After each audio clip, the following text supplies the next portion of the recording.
Görmedi bu gözlerim seni, sanki yarsın özledim seni. Görmedi bu gözlerim seni, sanki yarsın özledim seni.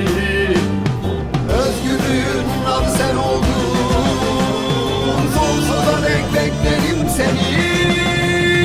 Diren halk Diyarbakır diren, direnmektir sana can veren. Gurbetinle bu şarkım sana, dağlarının aşkına güven, dağlarının aşkına güven. Diren halk Diyarbakır diren, direnme